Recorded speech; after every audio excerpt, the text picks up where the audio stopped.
श्रोता बंधुओं, आपका बहुत बहुत स्वागत है। आज मैं पुनः ईश्वर के बारे में बताना चाहता हूँ। पूरे देश में ईश्वर है या नहीं है, इसकी चर्चा हो रही है। सब अपने अपने विचार व्यक्त कर रहे हैं। कोई कहता है ईश्वर है, कोई कहता है नहीं है। कोई आस्तिक है, कोई नास्तिक है। और ये विवाद कभी मिटने वाला नहीं है। ये विवाद जब तक सृष्टि रहेगी तब तक चलता रहेगा। कोई आस्तिक रहेगा, कोई नास्तिक रहेगा। इस बात को कोई मिटा नहीं सकता है। ये दोनों पक्ष हमेशा जुड़े हुए हैं और ये विवाद जब तक सृष्टि रहेगी तब तक चलता ही रहेगा। लेकिन फिर भी जो बुद्धिमान लोग हैं, विवेकी लोग हैं, उनको चिंतन करना चाहिए और चिंतन करते हैं। तो आज मैं कहना चाहता हूं कि ईश्वर मनुष्य की कल्पना है, क्योंकि शास्त्रों में लिखा है, बहुत सारे विद्वानों ने लिखा है कि ईश्वर की सृष्टि है, परमात्मा की सृष्टि है, भगवान की सृष्टि है, खुदा की सृष्टि है। अनेक मतांतर हैं। ईसाई कहते हैं गॉड की सृष्टि है, मुसलमान कहते हैं अल्लाह ने सृष्टि की, हिंदू कहते हैं ईश्वर ने सृष्टि की। तो अनेक लोगों की मान्यता है कि सृष्टि ईश्वर के द्वारा चल रही है, ईश्वर के द्वारा रचित है। लेकिन आज ही मैं एक वीडियो देख रहा था, ओशो का प्रवचन, वीडियो नहीं ऑडियो प्रवचन। उसका नाम है बिन बाती बिन तेल। मैं समझता हूं इस वीडियो को सभी को, ऑडियो प्रवचन को सभी को देखना चाहिए, सुनना चाहिए। मुझे लगता है इसके सुनने से बहुत सारे प्रश्नों का समाधान हो जाएगा। तो उस ऑडियो प्रवचन के माध्यम से आज मुझको मेरी समस्या का समाधान हो गया। उसमें ओशो कहते हैं कि यदि यह सृष्टि परमात्मा की है, परमात्मा की रचना है, तो हर व्यक्ति परतंत्र हो जाएगा, परमात्मा की कठपुतली हो जाएगा, स्वतंत्र रूप से कोई काम नहीं कर पाएगा। जैसे उन्होंने उदाहरण दिया है कि एक मूर्तिकार मूर्ति बनाता है, तो मूर्ति अच्छी है, सुंदर है या कुरूप है, इसको लोग देखते हैं। यदि मूर्ति सुंदर है तो बनाने वाले की प्रशंसा करते हैं। मूर्ति यदि कुरूप है, सुंदर नहीं है, तो बनाने वाले की प्रशंसा नहीं होती है। कोई चित्र है, चित्रकार बनाता है, चित्र यदि अच्छा है तो लोग उसकी प्रशंसा करते हैं। चित्र अच्छा नहीं होता है तो लोग चित्रकार की प्रशंसा नहीं करते हैं। तो ये सृष्टि परमात्मा रूपी मूर्तिकार की रचना है, या चित्रकार जो परमात्मा है उसकी रचना है, ऐसा लोग मानते हैं। तो मूर्ति जिस मूर्तिकार ने बनाई, चित्र जिस चित्रकार ने बनाया, चित्र तो उसके अधीन है, मूर्ति मूर्तिकार के अधीन है। अर्थात मूर्ति की कोई स्वतंत्र सत्ता नहीं है, चित्र की कोई स्वतंत्र सत्ता नहीं है, क्योंकि चित्र कुछ भी नहीं कर सकता है, मूर्ति कुछ भी नहीं कर सकती है। मूर्ति बनाने वाला मूर्ति को तोड़ सकता है, फिर बना सकता है। चित्र बनाने वाला चित्र को तोड़ सकता है, फिर दोबारा बना सकता है। ये चित्र बनाने वाले और मूर्ति बनाने वाले की स्वतंत्रता है, पर मूर्ति की कोई स्वतंत्रता नहीं है, चित्र की कोई स्वतंत्रता नहीं है, या जो भी चीजें बनती हैं उन चीजों की कोई स्वतंत्रता नहीं है। तो इस सृष्टि में पशु पक्षी या पेड़ पौधों या पहाड़ या समुद्र, नदी, पशु पक्षी सभी हैं, और उनके अलावा मानव भी हैं, और मानव सबसे विकसित प्राणी है। तो मनुष्य स्वतंत्र है, मनुष्य परतंत्र नहीं है। क्यों? यदि मनुष्य परमात्मा की रचना होता तो मनुष्य परतंत्र होता है, अपने विवेक से काम नहीं करता, पर मनुष्य अपने विवेक से काम करता है। और बहुत कम लोग अपने विवेक से काम करते हैं, अच्छे काम करते हैं, और ज्यादा लोग बुराई करते हैं। जैसे चोरी करने वाला चोरी करता है तो चोरी से डरता नहीं है।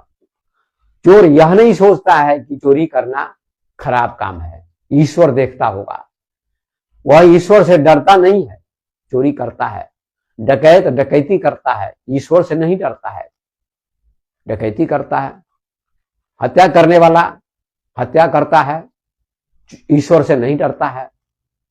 और झूठ बोलने वाला झूठ बोलता है, ईश्वर से नहीं डरता है। और युद्ध करने वाले लोग युद्ध करते हैं, ईश्वर से नहीं डरते हैं। दो देश लड़ते हैं और साधारण लोग नहीं लड़ते हैं, राष्ट्रपति लड़वाते हैं, लड़ते हैं, और लाखों लोग मारे जाते हैं। तो क्या दो देश लड़ते हैं, बड़े बड़े लोग लड़ते हैं, सेनाएं मारी जाती हैं, तो क्या यह ईश्वर की इच्छा है? यदि ईश्वर सर्वज्ञ है, ईश्वर की रचना है मनुष्य या सारी सृष्टि, तो युद्ध को तुरंत रोक देना चाहिए, या किसकी गलती है ये ईश्वर को निर्णय दे देना चाहिए। लेकिन यह निर्णय ईश्वर नहीं देता है, यह निर्णय मनुष्य खुद करता है, स्वयं करता है कि युद्ध करना चाहिए या नहीं करना चाहिए। कभी भारत पाकिस्तान का युद्ध हो जाता है, कभी चीन भारत का युद्ध हो जाता है, कभी इजराइल और गाजा का युद्ध होता है, कभी ईरान और इराक का युद्ध चलता है। अनेक देशों से युद्ध होते रहते हैं, लेकिन उन युद्धों को ईश्वर आकर मना नहीं करता, रोकता नहीं है, विराम नहीं लगवाता है।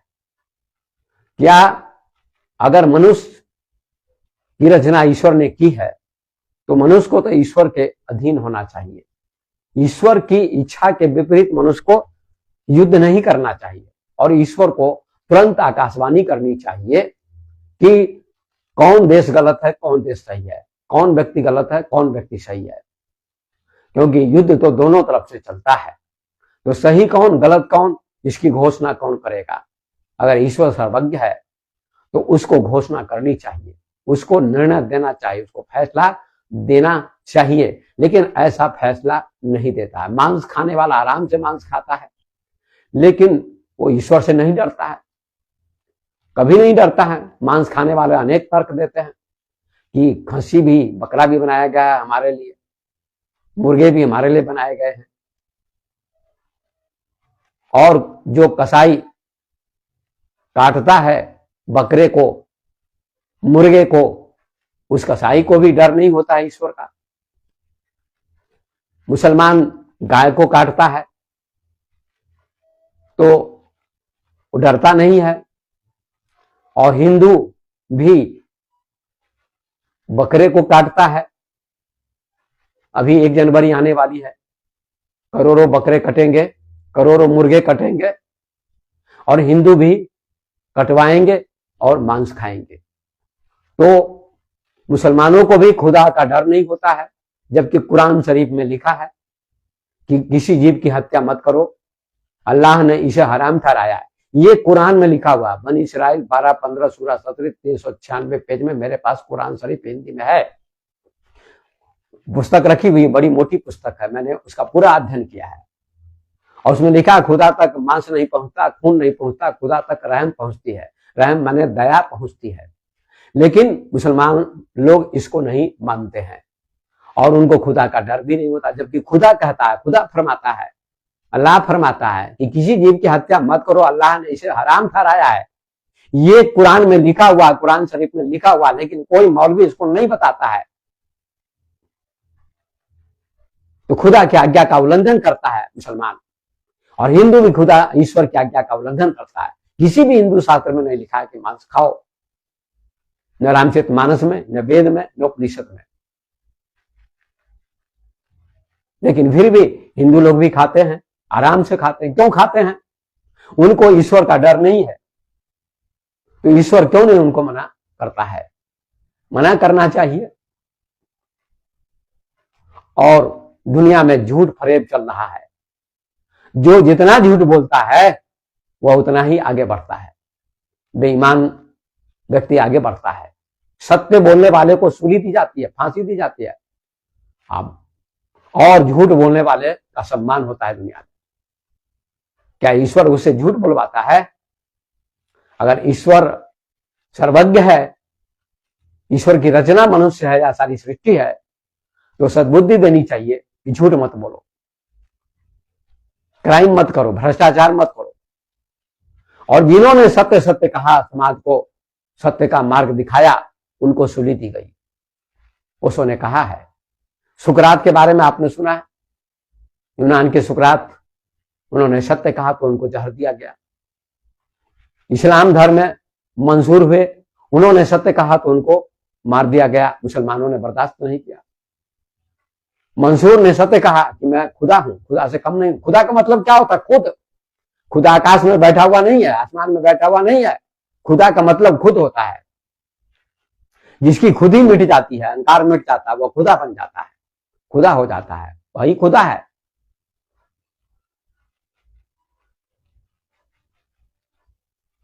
तो मंसूर को मार दिया गया, सरमद का सर काट दिया गया, जामा मस्जिद की सीढ़ियों पर फेंक दिया गया। इतना क्रांतिकारी था सरमद, और मंसूर भी क्रांतिकारी था। और सनातन धर्म में, हिंदू धर्म में कबीर हुए। कबीर ने सत्य कहा तो हिंदू मुसलमानों ने उनको परेशान किया, दंडित किया। मुसलमानों ने कहा ये काफिर है, हिंदुओं ने कहा ये नास्तिक है, ईश्वर को नहीं मानता है। क्योंकि कबीर ने कहा था ईश्वर कहीं बाहर नहीं है, तुम्हारे अंदर बैठा हुआ। कोई ईश्वर बाहर बैठा हुआ नहीं है जो सृष्टि को चलाता है, नहीं तो कोई भी अधर्म दुनिया में नहीं होगा। कस्तूरी कुंडल बसे मृग ढूंढे मन माही, ऐसे घटघट राम है दुनिया जानत नहीं। कस्तूरी होती है मृगा की नाभि में, और मृगा हिरन बाहर खोजता है घास में, जंगल में, लेकिन कस्तूरी मिलती नहीं है। जब उसे पता चलेगा कि मेरी नाभि में कस्तूरी है तो बाहर नहीं ढूंढेगा, जंगल में नहीं ढूंढेगा। इसी प्रकार से कबीर कहते हैं, कबीर साहब कहते हैं कि ईश्वर तुम्हारे अंदर बैठा हुआ है, विराजमान है आत्मा के रूप में। आत्मा ही परमात्मा है, कोई परमात्मा आकाश में बैठा हुआ नहीं है। कबीर कहते हैं ऐसे घटघट राम है दुनिया जानत नहीं। जैसे मृगा की नाभि में कस्तूरी होती है और लोग नहीं मृगा नहीं समझता है, हिरण नहीं समझता है, इसी प्रकार से लोगों के हृदय में, घट में, शरीर में राम बैठा हुआ है, परमात्मा बैठा हुआ, आत्मा बैठी हुई है। उसको लोग नहीं जानते हैं, मंदिर में ढूंढते हैं, मस्जिद में ढूंढते हैं, गुरुद्वारे में ढूंढते हैं। मुसलमान मस्जिद में ढूंढते हैं, नमाज पढ़ते हैं। मुसलमान भी मूर्ख हैं, हिंदू में भी अज्ञानता है, मूर्खता है, जो मंदिर में भगवान को ढूंढते हैं। और ईसाई में भी मूर्खता है, अज्ञानता है, अंधविश्वास है। गिरजाघर में गॉड को ढूंढते हैं, कहीं गॉड नहीं मिलेगा, कहीं भगवान नहीं मिलेगा, कहीं ईश्वर नहीं मिलेगा। भगवान तुम हो, खुद हो। लेकिन लोग, पढ़े लिखे लोग भी लोगों को बेवकूफ बनाते हैं। ईश्वर को ढूंढो, कथा करते हैं बड़े बड़े कथाकार, लाखों लोग उनकी कथा में जाते हैं, उनको खुद भी ईश्वर का पता नहीं है। ओशो को कितना कष्ट दिया गया, ओशो ने सत्य कहा। अमेरिका में कष्ट दिया गया, हाथ में हथकड़ी, पैर में बेड़ी डालकर जेल में डाला गया, जबकि उन्होंने सत्य सत्य कहा। इतना सत्य कहने वाला, इतनी क्रांति करने वाला दुनिया में कोई भी नहीं हुआ। बुद्ध ने भी क्रांति की, बुद्ध ने भी सत्य कहा, महावीर ने भी सत्य कहा। महावीर ने कहा परमात्मा कोई नहीं है, आत्मा ही है। बुद्ध ने कहा आत्मा भी नहीं है, परमात्मा भी नहीं है। यहां तक कहा तो बुद्ध को भी लोगों ने गालियां दी, परेशान किया। 30 वर्षों से मैं ईश्वर को ढूंढ रहा हूं, मैं खुद, लेकिन ईश्वर मुझे कहीं नहीं मिला। 30 वर्षों से मैं ईश्वर को ढूंढ रहा हूं, लेकिन कहीं नहीं मिला है मुझे ईश्वर, खुद मैं कहता हूं। और ईश्वर है तो मेरे पास है, मेरी आत्मा है, उसका अनुभव मैंने किया है ओशो की कृपा से। जब से ओशो का दर्शन मैंने पढ़ा, ओशो का साहित्य पढ़ा, तब से मुझे ज्ञान हो गया कि ईश्वर कहीं बाहर नहीं है। इसलिए जो भी सत्य बोले उनको मार डाला गया, उनको समाप्त कर दिया गया, उनकी हत्या कर दी गई, उनको सूली दी गई। ईसा मसीह को सूली दी गई। उन्होंने सत्य कहा था कि मैं ही ईश्वर हूं, मैं ईश्वर का प्रतिनिधि हूं। I and my father are one, जैसा कि मैंने कल कहा था, मैं और मेरे पिता दो नहीं, मैं अब्राहम से भी पहले था, मतलब मेरी आत्मा सब दिन से है। ये ईसा मसीह ने कहा था, तो उनको सूली दी गई। जो भी क्रांतिकारी दुनिया में सत्य बोलने वाले हुए उनको सूली दी गई, उनको मार डाला गया। तो मैं कहना चाहता हूं लोगों को कि ईश्वर की कल्पना मनुष्य की कल्पना है। अगर मनुष्य बदमाशी करता है, जबरदस्ती करता है, समाज में जबरदस्ती होती है, कमजोर को दबाया जाता है। आपने रहीम का दोहा पढ़ा होगा, सबे सहायक सबल के, कौन निबल सहाय, पवन जकावत आग को दीप पहिते तो बुझाए। सभी लोग सबल की सहायता करते हैं, निर्बल की, गरीब की, कमजोर की सहायता कोई नहीं करता है। और अरबपति आ जाए तो उसका लोग सम्मान करते हैं। क्यों भाई, क्यों सम्मान करते हो? अरबपति के अंदर भी वही आत्मा है और गरीब के अंदर भी वही आत्मा है, फिर उसका सम्मान लोग करते हैं। पैसे के चलते ना सम्मान करते हैं। आत्मा तो दोनों के पास बराबर है। अगर ईश्वर है तो उसको अरबपति क्यों बनाया? एक को गरीब क्यों बनाया जिसके पास कुछ भी नहीं है, कोई भीख मांग के खाता है। एक बाप के 4 बेटे हैं, कोई बाप चाहता है कि मेरा बेटा गरीब हो जाए, भीख मांगे? कोई बाप नहीं चाहता है। लेकिन कोई हो जाता है तो लोग तर्क देते हैं कि बाप की गलती नहीं, बेटे के कर्म की गलती है। लेकिन बाप तो अज्ञानी है, बाप तो आदमी है, बाप सर्वज्ञ नहीं है, पर ईश्वर तो सर्वज्ञ है। सूर्य को बनाने वाला, चांद को बनाने वाला, सृष्टि को बनाने वाला, आदमी को बनाने वाला, पहाड़ को बनाने वाला, सागर को बनाने वाला, पेड़ पौधों को बनाने वाला, पशु पक्षी को बनाने वाला, आदमी को बनाने वाला, फिर आदमी में इतना खूंखार क्यों निकलता है व्यक्ति? तैमूर लंग निकला, हिटलर निकला, चंगेज खान निकला, जिन लोगों ने लाखों लोगों की हत्या की, तहस नहस किया। कंस निकला, दुर्योधन निकला, बहुत सारे लोग हुए और बहुत सारे अत्याचार हुए। तो लोग तर्क देते हैं कि कंस को तो कृष्ण ने मारा भगवान का अवतार लेकर।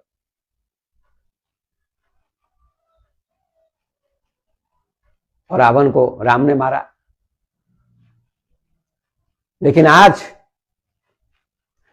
राम और कृष्ण ये तो ईश्वर के अवतार माने जाते हैं। ईश्वर चाहे ईश्वर में विलीन हो गए। ईश्वर का मतलब जो कभी मरे नहीं, जिसका शरीर कभी गायब ना हो, जो तीनों काल में एक जैसा, उसका नाम ईश्वर है। वे एक महापुरुष थे। जैसे अभी 2 राष्ट्र में युद्ध हो, 2 देश में युद्ध हो, कोई जीत जाता है, कोई हार जाता है। जिसके पास ज्यादा अस्त्र शस्त्र होते हैं वो जीत जाता है, जिसके पास ज्यादा टेक्नोलॉजी होती है वो जीत जाता है, वो देश जीत जाता है। जिसके पास कम साधन होता है वो हार जाता है। तो राम ने रावण पर विजय प्राप्त कर ली, कृष्ण ने कंस पर विजय प्राप्त कर ली। आज बहुत सारे कंस हैं, आज बहुत सारे रावण हैं। उनको मारने के लिए कौन भगवान अवतार लेता है? कोई भगवान अवतार नहीं ले रहा है। आज बहुत झूठ चल रहा है समाज में, अत्याचार चल रहा है, गरीबों को सताया जा रहा है। इसलिए रहीम ने कहा, सबे सहायक सबल के, कौन निबल सहाय, पवन जगावत आग को दीप पहिते तो बुझाए। दीपक को बुझा देती है हवा, और आग लगी हो घर में तो उसको बढ़ा देती है। इसी प्रकार से समाज में जो कमजोर होता है उसको सब तरफ से दबाया जाता है, और जो धनी होता है, सम्मानित होता है, जिसके पास पैसे होते हैं, प्रतिष्ठा होती है, ऐसे व्यक्ति का सम्मान लोग करते हैं, समाज करता है। यह न्याय नहीं तो क्या है? ये विद्वानों ने भी कहा, लेकिन उन विद्वानों की बात को कौन सुनता है? आज मैं सत्य बोलता हूं खुद, तो मेरे पास संपत्ति नहीं है, मैं क्रांतिकारी हूं, ओशो का भक्त हूं, ओशो का शिष्य हूं। और ओशो को जब से मैंने सुना है, जाना है, ओशो जैसा क्रांतिकारी दुनिया में कोई नहीं हुआ। बुद्ध से भी ज्यादा क्रांतिकारी थे ओशो, महावीर से भी ज्यादा, कबीर से भी ज्यादा। कबीर भी क्रांतिकारी थे, बुद्ध भी क्रांतिकारी थे, ईसा मसीह भी क्रांतिकारी थे। लेकिन ईसा मसीह का विरोध केवल यहूदियों ने किया, और बुद्ध का विरोध हिंदुओं ने किया, पंडितों ने किया। कबीर का विरोध मुसलमान और हिंदुओं ने किया।